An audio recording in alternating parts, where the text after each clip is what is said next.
जगत साक्षी मार्ग प्रगटन परो भानुरिवयो महावीर स्वामी नयन पथगामी। वैसे तो ये विषय से अलग बात है, लेकिन अभी मुझे आपके बोलने में ऐसा आभास हुआ है, इसलिए मैं आपको एक बात के लिए सजग कर रहा हूँ। भ्रांति नहीं है, भांति है। समम भांति द्रव्य, ऐसा है। पर भ्रांति आ जाता है तो अर्थ बदल जाता है पूरी तरह से। हम संस्कृत पढ़ने वाले लोग हैं तो हमें शब्दों के सही सही उच्चारण पर भी ध्यान देना चाहिए और उनके अर्थ पर भी। दोनों हमको बहुत अच्छे से आना चाहिए। बनाई होगी ना सिद्धि एक, वागर्थावेव बनाई है ना। तो वाक और अर्थ दो चीज़ें होनी चाहिए ना हमारे पास में। वाक मतलब वाणी और अर्थ मतलब उसका भाव। तो जितना हमें वाक अर्थात उच्चारण सही करना है, उतना का उतना उसका अर्थ भी सही ज्ञान होना जरूरी है। तत्व ज्ञान पाठमाला भाग 2 के आधार से पुण्य पाप विषय के ऊपर अपनी चर्चा चल रही है। कल हमने पुण्य और पाप दोनों की परिभाषाओं के बारे में यहाँ चर्चा करी थी। अब उससे थोड़ा आगे बढ़ते हैं और चर्चा करते हैं पुण्य पाप के भेदों की। पुण्य के कितने भेद और पाप के कितने भेद। पहले भेदों का भी एक क्रम है। पहला भेद अपन करते हैं कर्म प्रकृतियों के आधार से। कितनी कर्म प्रकृतियाँ पुण्य रूप हैं और कितनी कर्म प्रकृतियाँ पाप रूप हैं। जैसे कर्म प्रकृतियाँ हैं कितनी, 148। तो 148 में से पुण्य रूप कर्म प्रकृतियाँ कितनी हैं और पाप रूप कर्म प्रकृतियाँ कितनी हैं। मैं मोटा मोटा विभाजन पहले स्पष्ट कर देता हूँ। 68 कर्म प्रकृतियाँ पुण्य रूप हैं, ठीक है। अगर 68 पुण्य रूप हैं तो पाप रूप कितनी रही,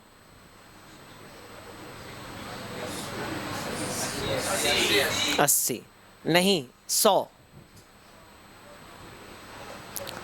प्रकृतियां पाप रूप हैं। तो संख्या कितनी हो गई, 168। लेकिन हमारी संख्या है कितनी, तो 20 का क्या चक्कर है।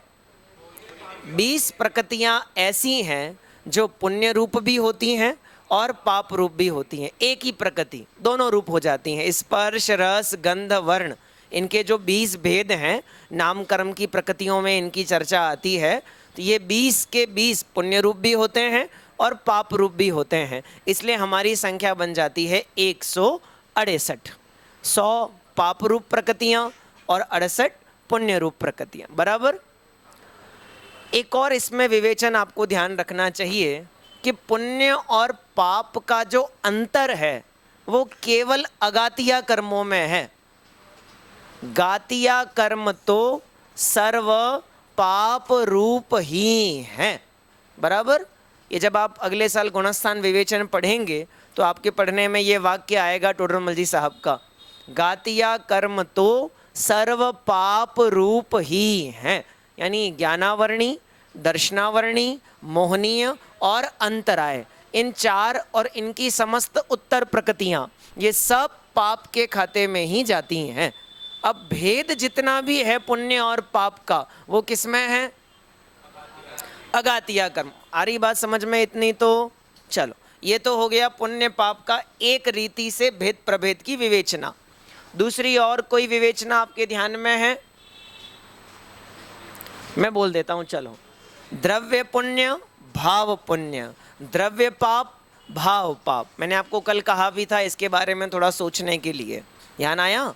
एक प्रश्न दिया था ना मैंने आपको, द्रव्य पुण्य, भाव पुण्य, द्रव्य पाप, भाव पाप। अब थोड़ी चर्चा बहुत संक्षिप्त में इनकी करते हैं, क्योंकि अपना जो मेन कंटेंट है वो सब इन चर्चाओं में गौण हो जाएगा वरना। हाँ जी, द्रव्य पुण्य क्या और भाव पुण्य क्या, द्रव्य पाप क्या और भाव पाप क्या। सरल, बिल्कुल सरल भाषा में कहूँ तो जो परिणामों में शुभाशुभ पना है, शुभाशुभ पना, वो है द्रव्य भाव पुण्य भाव पाप, और क्रिया में जो शुभाशुभ पना है वो है द्रव्य पुण्य और द्रव्य पाप। यानी हिंसा करना द्रव्य पाप और हिंसा का भाव करना ये भाव पाप। तो द्रव्य हिंसा भाव हिंसा, उसी तरह द्रव्य पुण्य भाव पुण्य, द्रव्य पाप और भाव पाप। ठीक है, इससे ज़्यादा मुझे नहीं लगता कि आपको मुझे समझाना पड़ेगा। एक और विवेचना है जिस पे थोड़ी चर्चा आज अपन करेंगे। इसको हम कहते हैं पुण्य प्रकृतियाँ दो प्रकार से बढ़ जाती हैं, पुण्यानुबंधी पुण्य और पापानुबंधी पुण्य। इसी तरह पाप प्रकृतियाँ भी दो भाग में बढ़ जाती हैं, पापानुबंधी पाप और पुण्यानुबंधी पाप। आ रहा है समझ में? हाँ, लिख लिया? अब सुन लो, लिखना बंद कर दो, समझ में आ जाएगा तो वैसे ही लिख लोगे। मैं अपनी पुरानी बातों को दोहरा रहा हूँ क्योंकि मैं ये सब बातें नींव में कल डाल के आया हूँ, अब दोहरा रहा हूँ। हमने कल एक विषय समझा था, उदय क्रिया और भाव बराबर परिणाम, उदय क्रिया और परिणाम। जब हम कहते हैं पापानुबंधी पुण्य पुण्यानुबंधी पुण्य, तो इसका मतलब हमारा विचार चल रहा है तीन चीज़ों पे। एक, पुण्य का उदय, पुण्य का उदय, उस उदय में उसने जो भाव किया उसके रिजल्ट में उसको पाप बंधा। उदय किसका था? बंधा क्या?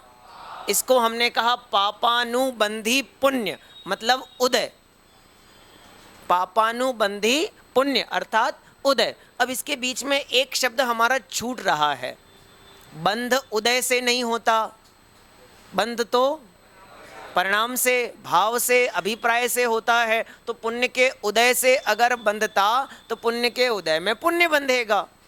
और समस्या, यदि उदय होने से बंध होने लगेगा तो कोई भी जीव कभी भी कर्मों से रहित हो ही नहीं पाएगा। टेक्निकल प्रॉब्लम है। तो इसका मतलब उदय से बंध नहीं होता, जिनको ज़्यादा उदय होगा उनको ज़्यादा बंध होगा, जिनको कम उदय होगा उनको कम बंध होगा। समस्या हो जाएगी, चक्रवर्ती के पास बहुत पुण्य का उदय है तो उनको बंध भी बहुत होगा, और एक गरीब बेचारे भिखारी के पास में बिल्कुल पुण्य का उदय नहीं है तो उसे बंध भी कम होगा। ऐसी कोई व्यवस्था नहीं है, क्योंकि बंध का कारण उदय नहीं है, बंध का कारण वर्तमान के परिणाम, वर्तमान के भाव। तो पुण्यानुबंधी पाप का, पापानुबंधी पुण्य का मतलब हुआ उदय तो किसका चला? पुण्य का। लेकिन इस जीव ने पुण्य के उदय में भाव ऐसे किए कि उसे बंधा क्या? अरे ऐसा कोई जीव होता है क्या दुनिया में? होता है ऐसा कोई जीव कि पुण्य के उदय में पाप बांध ले? बहुत जीव इसी कैटेगरी वाले हैं, बहुत जीव, बहुत संख्या में, जिनको मनुष्य पर्याय मिली पुण्य के उदय में, संगी पंचेंद्रिय पना मिला। हाँ लगाओ, किसके उदय में? पुण्य के उदय में। दुर्लभ लही ज्यों चिंतामणि त्यों पर्याय, एकेंद्रिय पर्याय की अपेक्षा त्रस पर्याय में आना पुण्य का उदय है। त्रस पर्याय में उत्तरोत्तर ऊपर जाओ, 2 इंद्रिय से 3 इंद्रिय, 3 से 4, 4 से 5, 5 में असंगी, असंगी से संगी, संगी में नरक नारकी, नारकी से तिर्यन, तिर्यन से मनुष्य, मनुष्य से देव, उत्तरोत्तर ज़्यादा ज़्यादा पुण्य का उदय। लेकिन जो जो मनुष्य पर्याय प्राप्त करते हैं, क्या सभी जीव स्वर्ग में ही जाते हैं? देखो, नाम के आगे स्वर्गवासी लिख देने का मतलब स्वर्ग में जाना नहीं होता, बराबर। नरक में भी जाता होवे ना तो भी दुनिया क्या कहेगी? स्वर्गवासी कहेगी दुनिया। असली नहीं है, परिणाम के आधार पर उन्हें फल मिलना है, परिणाम के आधार पर। तो उस जीव ने जैसे परिणाम किए होंगे उसे तदनुसार गति में जाना पड़ेगा। क्लियर बात? इसका मतलब उदय काम नहीं कर रहा। आप याद करो, हमारे यहाँ वर्तमान अवसर्पिणी काल में कर्म भूमि में कितने चक्रवर्ती हुए? 12 चक्रवर्ती, बराबर। 12 चक्रवर्तियों में से 8 चक्रवर्ती मुक्ति पधारे, 2 चक्रवर्ती स्वर्ग गए और 2 चक्रवर्ती नरक गए, बराबर। तो चक्रवर्तित्व पुण्य का उदय है कि पाप का? पुण्य का उदय। तो नरक कैसे चले गए? उदय से बंद थोड़ी हो रहा है। उन्होंने चक्रवर्तित्व रूपी पुण्य के उदय में कुछ ऐसे खोटे काम किए होंगे, कुछ ऐसे दुष्परिणाम किए होंगे जिनके फल में उन्हें क्या मिला? नरक। पाप का अनुबंध, एग्रीमेंट। उदय किसका? पुण्य का। परिणाम कौन से? रिजल्ट क्या मिला? और ध्यान देना, जितना उत्कृष्ट कोटि का, कोटि मतलब प्रजाति का, जितनी अच्छी प्रजाति का पुण्य उदय होगा और परिणाम खराब किए तो उतना ज़्यादा पाप बंधेगा। फिर कह रहा हूँ, अब ये बात आपको शायद पचेगी नहीं, मैंने क्या कहा। आप कौन सी पोजीशन पे बैठे हो और आपने दोष कितना किया, वो छोटा भी होगा तो भी आपको महान पाप का बंध होगा। क्या मतलब? जैसे चक्रवर्ती है, बराबर। अब चक्रवर्ती के जीव ने, चक्रवर्ती को चलो मैं इग्नोर करता हूँ एक बार, राजा सैनिक के जीव ने, कि राजा सैनिक के जीव ने मुनिराज के गले में मरा हुआ सर्प डाला। पता है ना कहानी सबको, बराबर। तो मुनिराज के गले में मरा हुआ सर्प डाला। उस फीलिंग से, उस परिणाम से, अभिप्राय से उन्हें कितना बंध होना चाहिए कि 7वें नरक की आयु उनको बंध गई, बराबर है। कौन थे? राजा।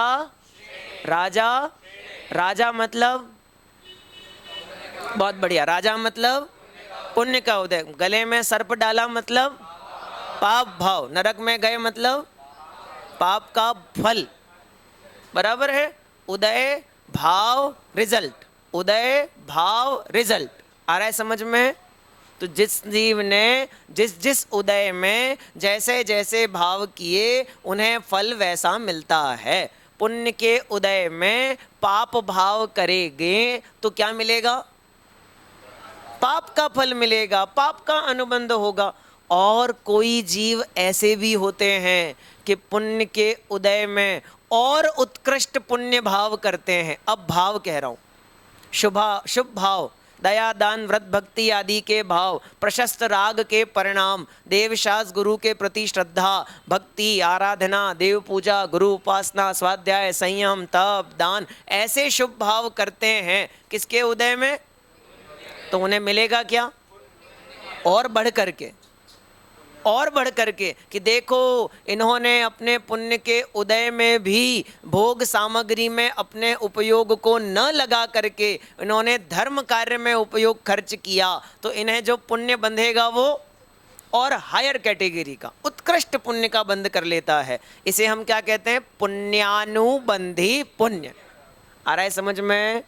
पुण्यानुबंधी पुण्य और पापानुबंधी पुण्य, दो प्रकार की हो गई बातें। अब एक बात समझना, इस चर्चाओं को सुनने समझने के बाद में कुछ लोगों में एक जबरदस्त विकृति पैदा हुई है। लोग कहते हैं पाप करेंगे लेकिन अभिप्राय पुण्य का होगा तो हमें पुण्य बंधेगा। क्या मतलब? कुछ लोग ऐसा कहते हैं हम जुआ खेलने जाएंगे और जुए में जितना पैसा मिलेगा वो मंदिर में दान कर देंगे। तो कर क्या रहे हैं? पाप। अभिप्राय क्या रख रहे हैं? पुण्य का। तो बंधेगा क्या? अरे गजब हो गया।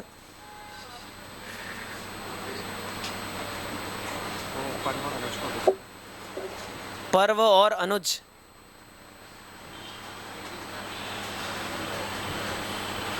हाँ जी, फिर से समझ में आ रहा है कुछ कुछ? जुआ खेलने का भाव करता है, जुआ खेलने की क्रिया करता है और भाव ये करता है, अभिप्राय ऐसा होता है, ये नहीं कह रहा हूँ, अभिप्राय ऐसा बताता है कि मुझे जो पैसा इसमें मिलेगा उसे मैं धर्म कार्य में खर्च करूँगा। तो बढ़िया ही है ना। वो धर्म के नाम पर पाप का पोषण करना चाहता है।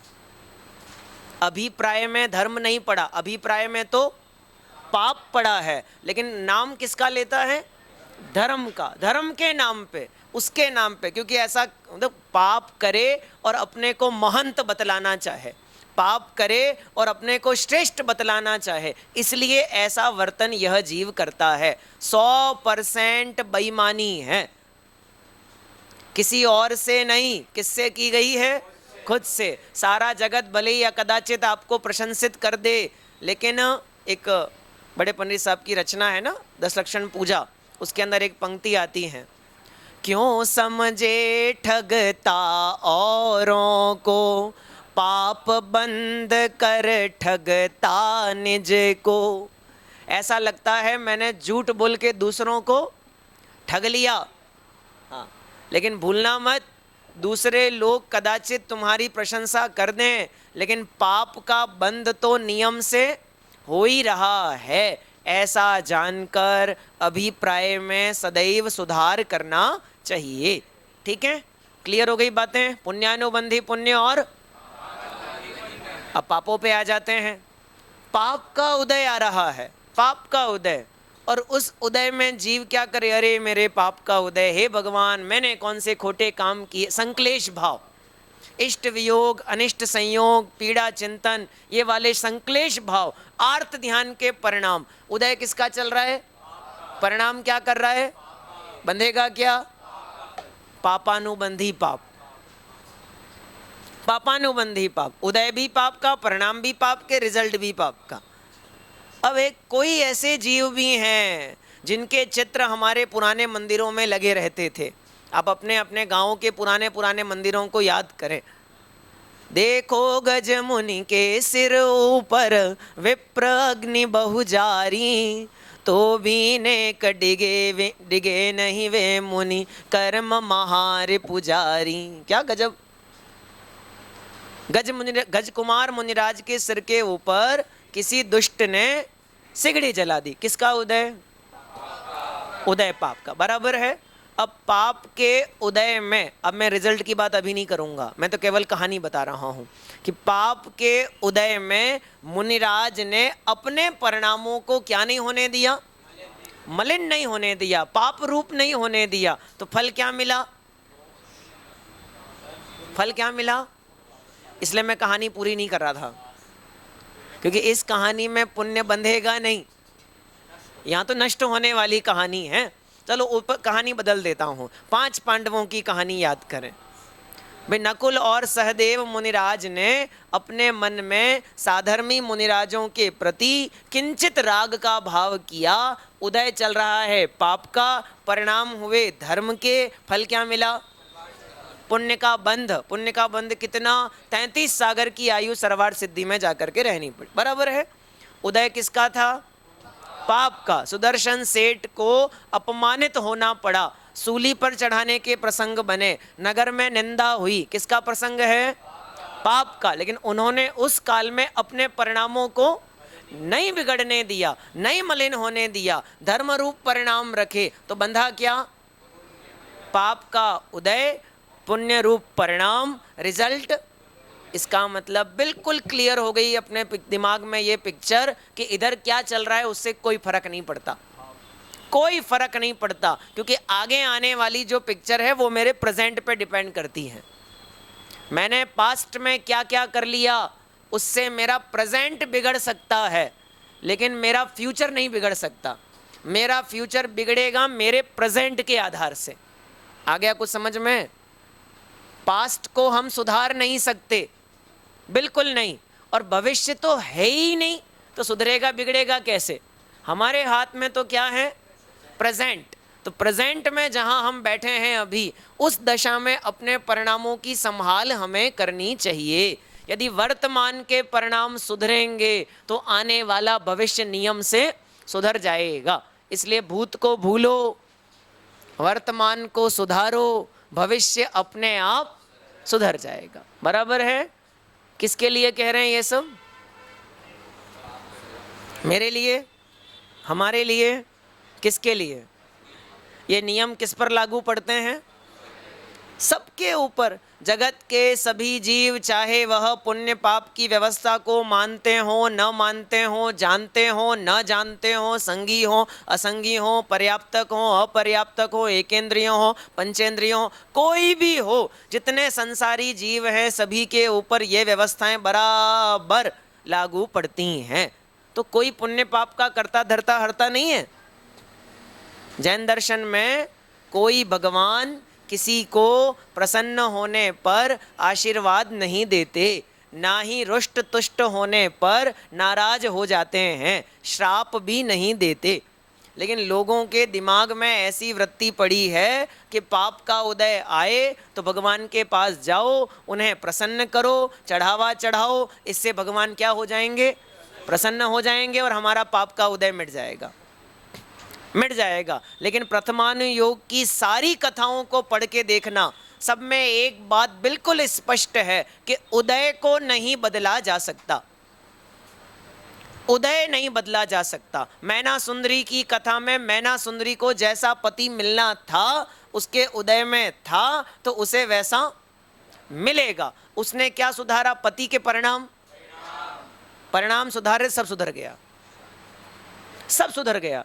इसलिए उदय की तरफ उपयोग खर्च नहीं करना, उसको देख देख के प्रसन्न भी नहीं होना, क्योंकि उदय क्षणिक है, क्षणिक है। आज अनुकूल चल रहा है, कल नहीं चलेगा, आज बुरा चल रहा है, कल अच्छा हो जाएगा, क्या गारंटी है? उदय को देख देख के प्रसन्न नहीं होना। जीतव्य जोवन धन गुमान, कहा करे जल बुध बुधा। किसके समान है ये सब? तो जल के बुलबुले के समान है। इनको देखकर घमंड नहीं करना, ये इनके समान। अपने परिणामों की संभाल करनी चाहिए, बराबर। तो 4 प्रकार से हमने भेद समझा। पुण्यानुबंधी पुण्य, पापानुबंधी पुण्य, पुण्यानुबंधी पाप, और विस्तार विवेचना बहुत सारी हो सकती है, लेकिन फिलहाल मैं और आगे चलता हूँ इससे थोड़ा सा। तो हमने परिभाषा समझ ली, भेद प्रभेद भी समझ लिए। अब थोड़ा सा आगे बढ़ते हैं और यहाँ पे जो चर्चा आई है आपकी पुस्तक में उसको थोड़ा आधार बना के आगे बढ़ते हैं। पेज नंबर 15 के आधार पे थोड़ी चर्चा हमने करी थी, एक आध लाइन की। मैं पूरा नहीं पढ़ रहा हूँ, आपको ही पढ़ना है पूरा विषय, तो मैं तो मेन कंटेंट आपको बता रहा हूँ। तीसरा पैराग्राफ देखिए आप।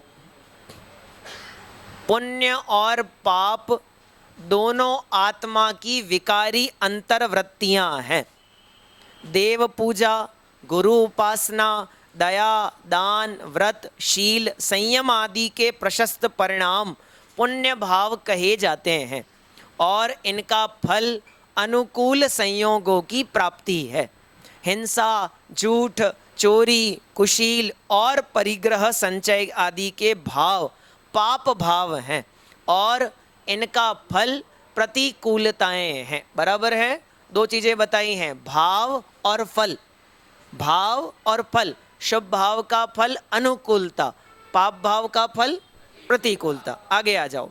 सामान्य जन पुण्य को भला और पाप को बुरा मानते हैं, क्योंकि मुख्यतः पुण्य से मनुष्य व देव गति की प्राप्ति होती है और पाप से नरक व तिर्यंच गति की प्राप्ति होती है। बराबर। अब इसको मैं इग्नोर करके आपको एक प्रश्न पूछ रहा हूँ। आपने बाल बोध पाठमालाओं में 4 गति का पाठ पढ़ा होगा, बराबर। हम जब इंटरव्यू लेते हैं शाश्वत धाम में, तो एक प्रश्न इस साल हमने सब बालिकाओं से पूछा जिनके इंटरव्यूज़ हुए। बोले कषाय कितनी होती हैं? आप ही उत्तर दे दो। 4। कौन कौन सी? इन चारों में सबसे अच्छी कौन सी है? मैं तो पूछ रहा हूँ सबसे अच्छी कौन सी है? हाँ, अरे उत्तर ऐसे दिया जाता है क्या? ऐसे करके, जैसा अभी बोल रहे थे, क्रोध, मान, माया, लोभ, वैसे उत्तर दो, समझ में भी आएगा मुझे। कोई भी अच्छी नहीं है। तो पाप कितने होते हैं? कौन कौन से? इनमें सबसे अच्छा कौन सा है? क्या गजब कर रहे हो आप तो। क्यों नहीं है अच्छा? क्योंकि ये पाप है। कौन है? ये तो वैसे ही बुरे भाव हैं। अब इनमें अच्छा बुरा कैसे निकालोगे? वो तो हैं ही बुरे, हैं ही बुरे, गंदे, छोड़ने लायक। इनमें कैसे निकालोगे? ऐसे ही मैं आपसे पूछ रहा हूँ, गति वाले पाठ में एक प्रश्न है, 4 गतियों में सबसे अच्छी गति कौन सी है? पढ़ा होगा प्रश्न निश्चित रूप से। क्या उत्तर दिया? प्रश्न क्या है? 4 गतियों में। और उत्तर क्या दे रहे हो आप? हमने बोले 4 में से बताओ कौन सी अच्छी है? कोई अच्छी? तो उत्तर यही है ना, कोई गति अच्छी नहीं है, कोई भी नहीं है। ऐसे ही हमसे पूछा गया पुण्य और पाप में से अच्छा कौन सा है, तो सारा जगत कहता है पुण्य अच्छा, पाप बुरा। रिजल्ट क्या बताया? पुण्य से मिली देव गति और मनुष्य गति, पाप से मिली नरक गति और तिर्यंच गति। अब गति वाले जोड़ो, 4 गतियों में अच्छी कौन सी? तो पुण्य पाप में से अच्छा कौन सा? सीधी बात है। जब आप 2 गतियों को अच्छा और 2 को बुरा कहोगे तो आपको पुण्य को अच्छा और पाप को बुरा कहना पड़ेगा। लेकिन जब आप चारों ही गतियों को संसार गिन रहे हो, दुख का कारण गिन रहे हो, तो फिर पुण्य और पाप दोनों को ही संसार का कारण मानना चाहिए, छोड़ने लायक मानना चाहिए। क्या किसी ने ऐसी चर्चा करी है? तो यहाँ अगले पेज पर एक महान आचार्य वर का नाम यहाँ प्रस्तुत करते हुए कुछ गाथाएं आपके सामने दी गई हैं। समय सार ग्रंथादिराज पुण्य पाप अधिकार की कुछ गाथाएं हैं, 145, 146 और 147। पढ़ें गाथाएं अपन? आपको पाठ करने आते हैं गाथाओं के? तो पढ़ लेंगे फिर आप लोग। चलिए पढ़ते हैं। कम्मम सुहम कुशीलम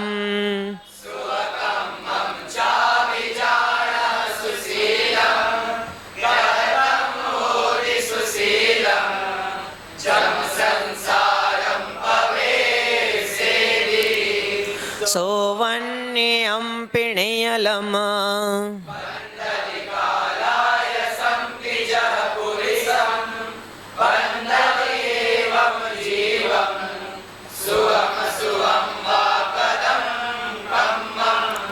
तं हादुकुशीले हिमरयायं मा कुणः मावससंगम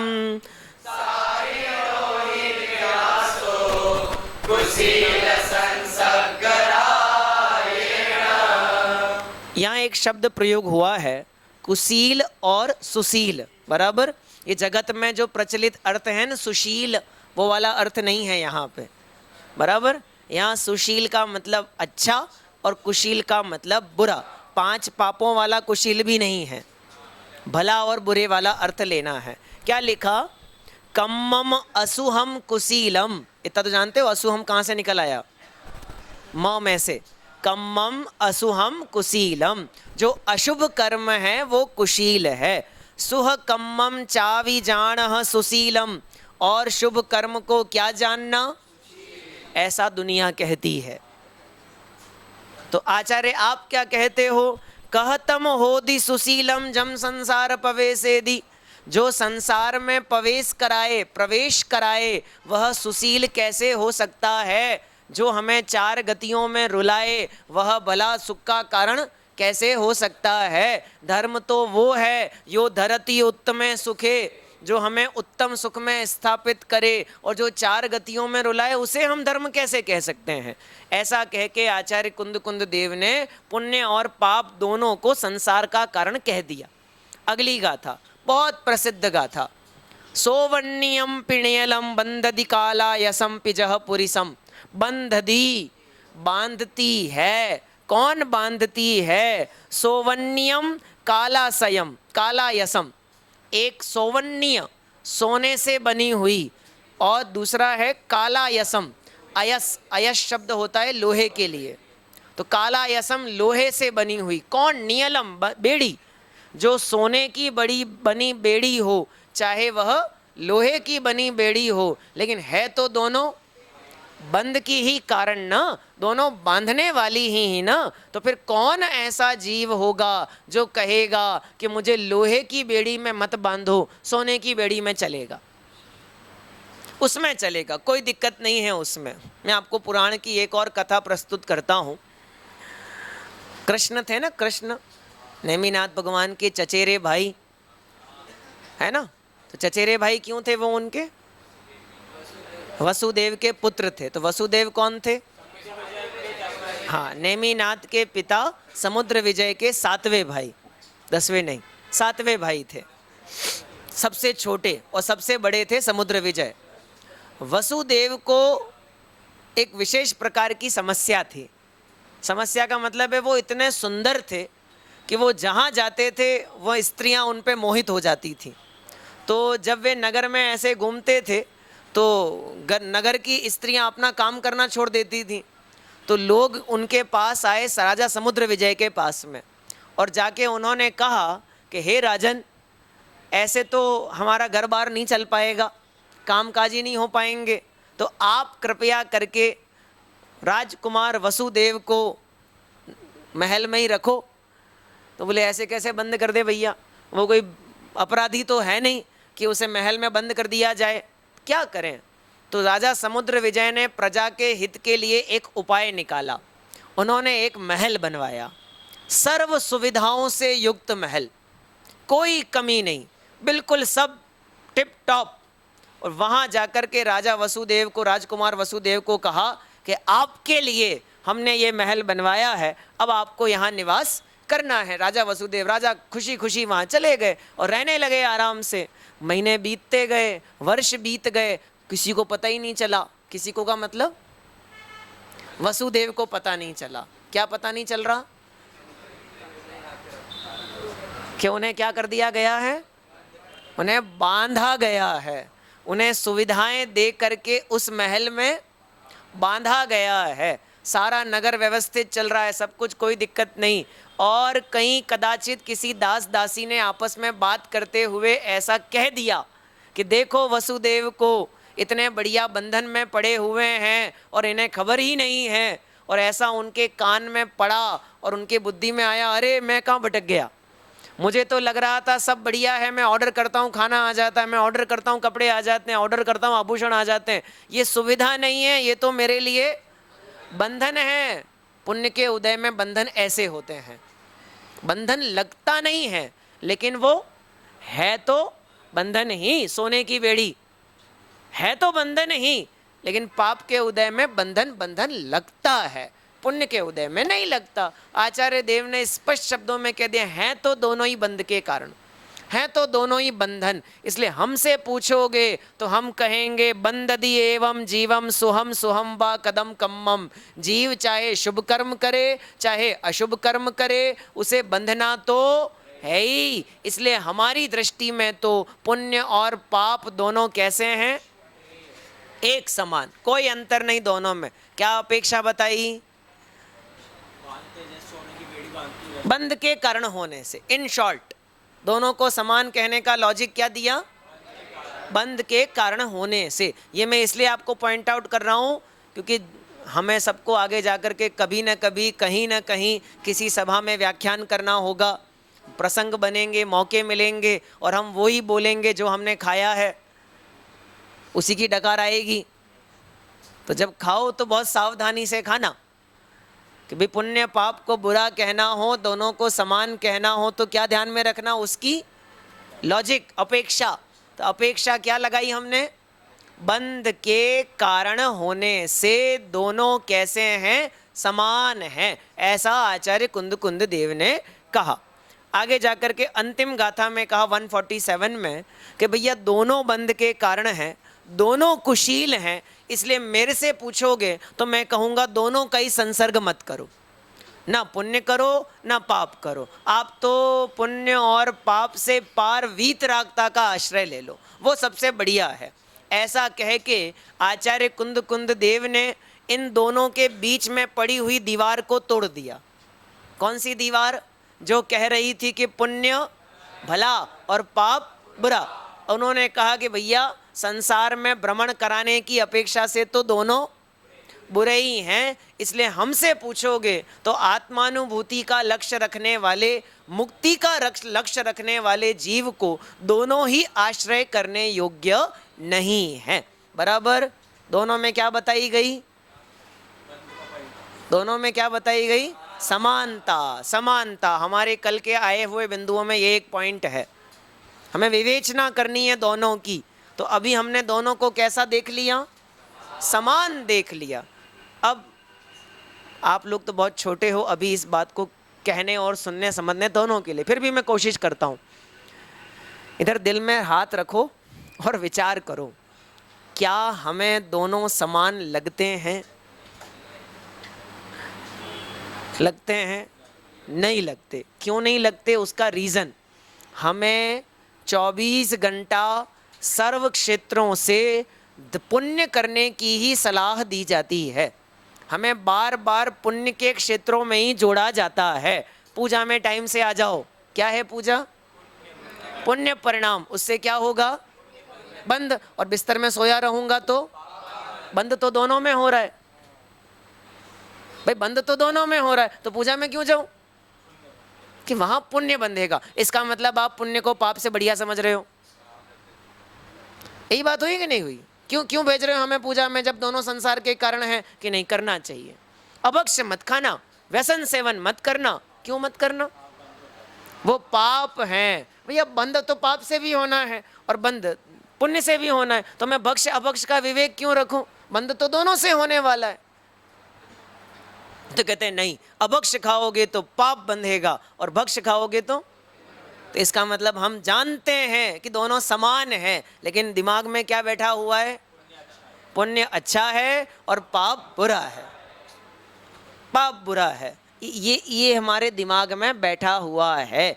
इसलिए शास्त्राभ्यास करते हुए भी 7 तत्व संबंधी भूल हमारे उपयोग से निकलती ही नहीं।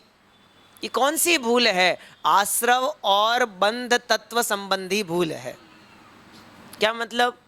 शुभ अशुभ बंध के फल मजार, रति अरति करे निज।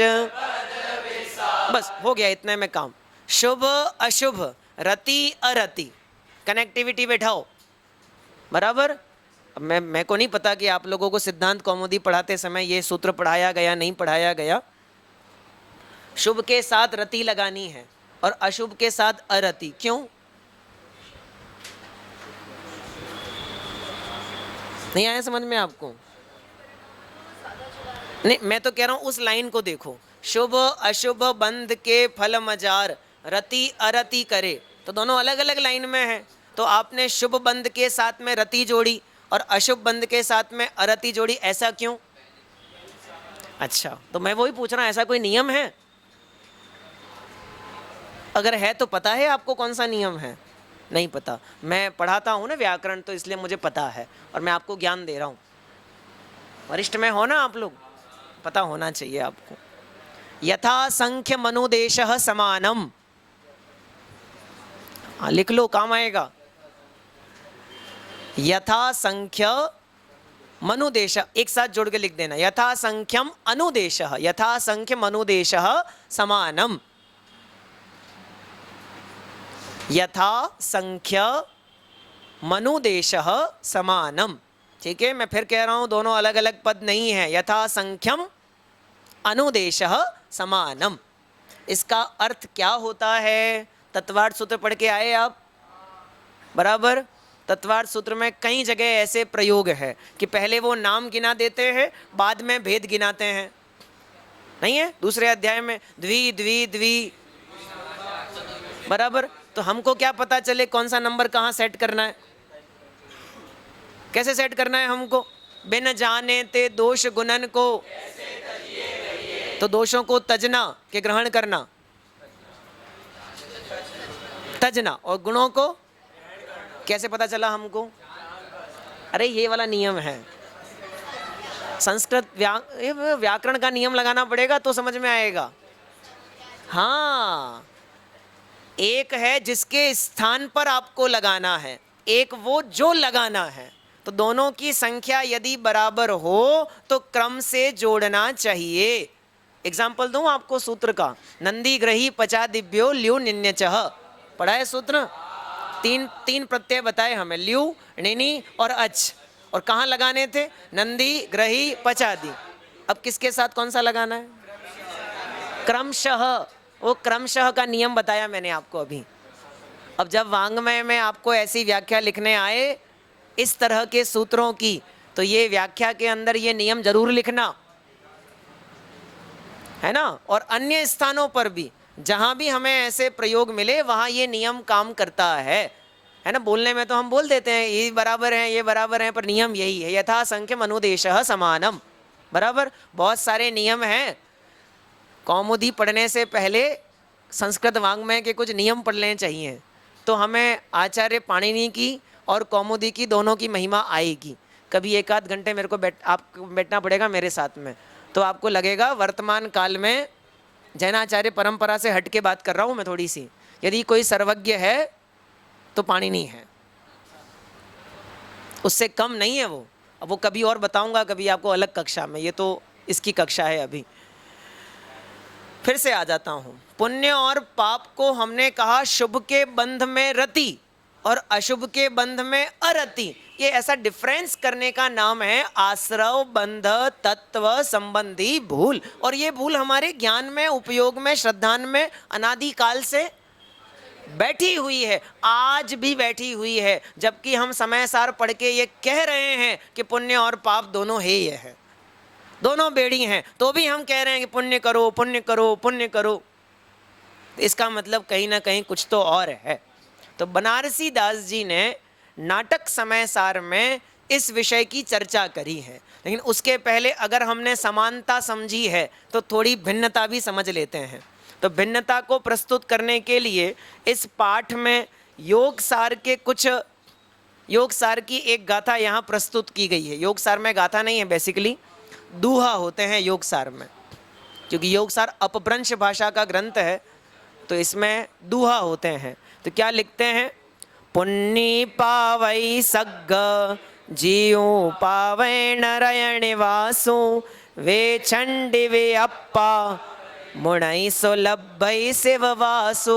दूहा है, गाथा नहीं है। हाँ, तो इसकी लय थोड़ी अलग है।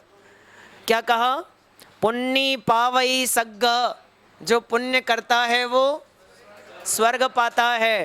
पावई जीव नरय निवासु, नरक में जाता है। कौन, पावये, पाप से जीव नरक में जाता है।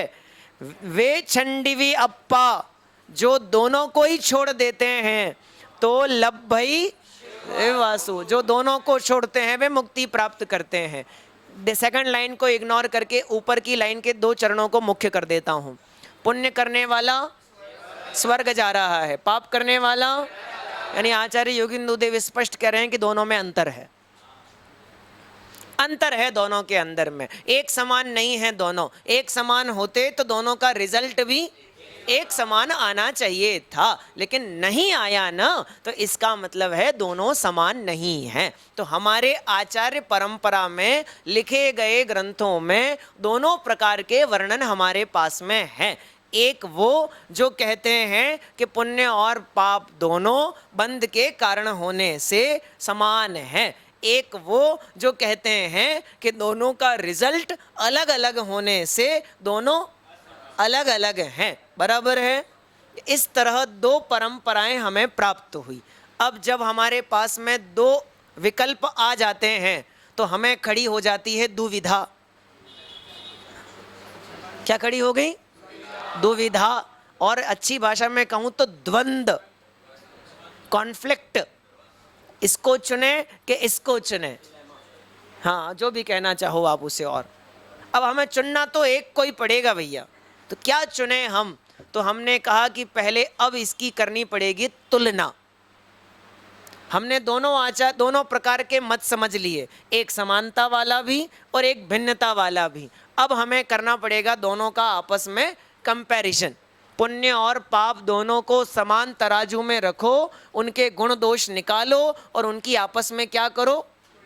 यदि तुलना में दोनों बराबर दिखाई दें तो समान वाले मत की तरफ चले जाना, और यदि तुलना में दोनों असमान दिखाई दें तो सेकेंडरी मत पे चले जाना।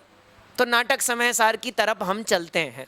तो नाटक समय सार की जब चर्चा चालू करें उसके पहले मैं आपको एक बात स्पष्ट कर दूं।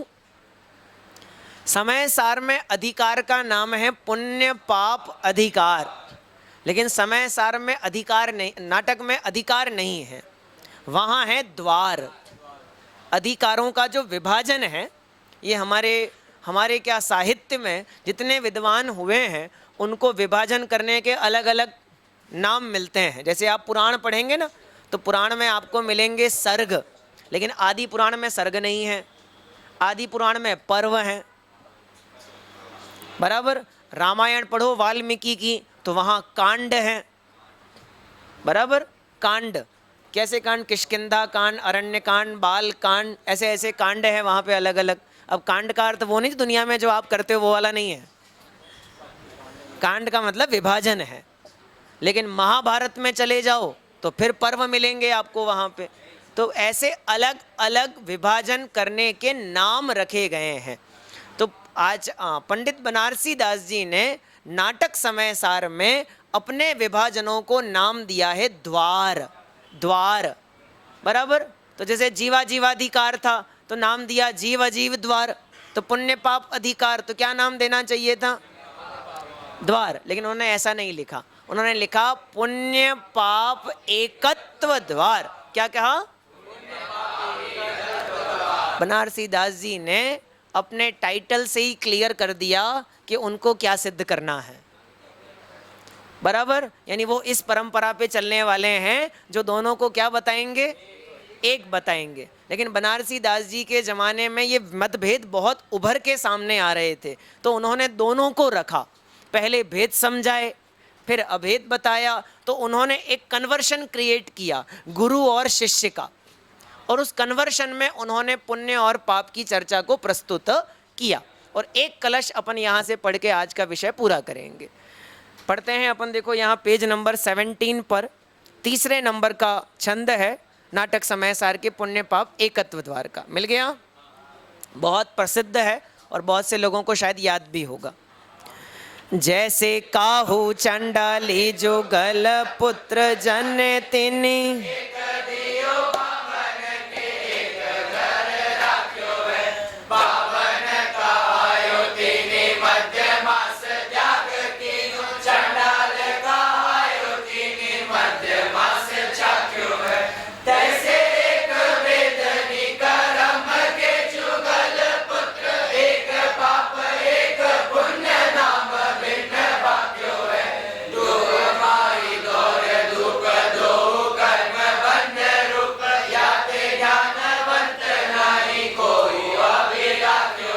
बहुत बढ़िया। आपने 4 लाइन की कहानी है जो यहाँ लिखी हुई है, मुझे सुनानी भी नहीं है आपको सबको याद है। मैं तो आपको एक होमवर्क दे रहा हूँ छोटा सा। इस कहानी को, जो ऊपर की 4 लाइन की कहानी है, उस कहानी को आपको पापानुबंधी पुण्य, पुण्यानुबंधी पुण्य में और पापानुबंधी पाप और पुण्यानुबंधी पाप में डिवाइड करना है। बराबर।